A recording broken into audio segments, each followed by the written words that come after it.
দেখো, চাকরির পরীক্ষায় আসা খুব গুরুত্বপূর্ণ একটি প্রশ্ন। তো প্রশ্নটিতে কি বলছে না, এ 30,000 টাকা মূলধন দিয়ে একটি ব্যবসা শুরু করেন এবং তার 4 মাস পরে বি এর সাথে ওই ব্যবসায় যুক্ত হন।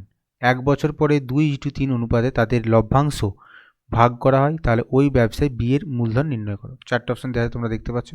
তো কোনটি সঠিক উত্তর হয় আমরা এখন দেখব। তো এই প্রশ্নটি করার জন্য আমাদের কি করতে হবে, দেখো প্রথমত যে এর যেহেতু 30,000 টাকা যেহেতু এ মূলধন নিয়ে ব্যবসা শুরু করছে এবং বছরের শেষের ব্যাপার, তো 1 বছর শেষে যদি মূলধন হয় আমরা দেখি সেটা 1 মাস হিসাবে মূলধন কত হয়ে যাবে না, 30,000কে আমাদের গুণ করতে হবে 12 দিয়ে। তাহলে এর 1 মাস হিসাবে মূলধন হবে 30,000 ইন্টু 12 করলে আমরা পাচ্ছি 36-এর পাশে 4টে শূন্য। ঠিক আছে, এবং দেখো বি যেহেতু তার 4 মাস পর এসেছে, মানে বি এর টাকাটা কিন্তু 8 মাস খাটছে এবং কত টাকা খাটছে সেটা বলা নেই।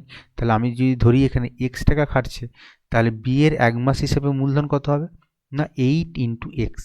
ঠিক আছে, এবার এইটা কার সাথে সমান হবে, দেখো এটা তাদের মূলধনের অনুপাত, আর এখানে যেহেতু বলা আছে লভ্যাংশের অনুপাতটা 2:3, তাহলে মূলধনের অনুপাত কিন্তু লভ্যাংশ অনুপাতের সাথে সমান হয়, তাহলে এটা হয়ে যাবে সমান 2:3 সাথে সমান হয়ে যাবে।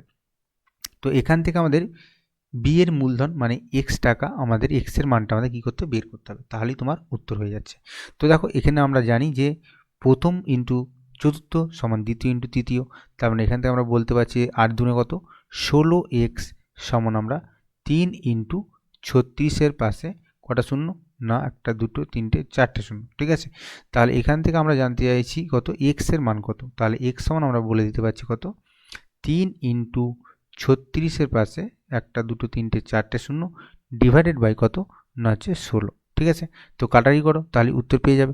তো দেখো এখানে যদি আমরা কাটারি করি 4 দিয়ে কাটি, 4 4 16 এবং 4 9 36, মানে 9-এর পাশে কটা শূন্য হবে না 1 2 3 4টে শূন্য হবে। ঠিক আছে, এরপর আমরা দেখো এখানে যদি আমরা 4 দিয়ে কাটারি করি তো উত্তর আশা করছি হয়ে যাবে।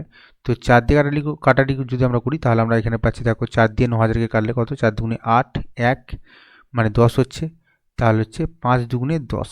ঠিক আছে, সরি এখানে একটু ভুল হয়েছে, দাঁড়াও একটু আমি ঠিক করে নিচ্ছি এখানটা। আচ্ছা, যদি আমরা 4 দিয়ে যদি আমরা কাটি তাহলে আমরা কত পাচ্ছি, 4 দিয়ে কাটলে আমরা পাচ্ছি 4 দুগুণে 8 1 9, মানে 8 8 1 9 1 10, মানে 4 দুগুণে 8 হবে আবার। ঠিক আছে, আর আমার হাতে থাকছে কত 2 থাকছে, মানে 4 5 20, পাশে থাকবে কটা শূন্য, পাশে থাকবে আমাদের কিন্তু একটা শূন্য। 4 দিয়ে যদি আমরা এই 900কে ভাগ করলে 225 পাচ্ছি, মানে পাশে আমাদের দুটো শূন্য থাকবে। তো 3 দিয়ে এই সংখ্যাটাকে গুণ করলে যেটা আসবে সেটা আমাদের উত্তর হয়ে যাবে। তো 3 দিয়ে যদি আমরা গুণ করি কত পাচ্ছি দেখো 3 0 0 3 0 0 3 5 15 5, হাতে রইল 1, 3 দুগুণে 6 আর 1 7 এবং 3 দুগুণে 6, মানে 67,500 টাকা। তো সঠিক উত্তর হয়ে যাবে কোনটি না অপশন নাম্বার ডি, 67,500 টাকা। আশা করছি তোমরা বুঝতে পেরেছ।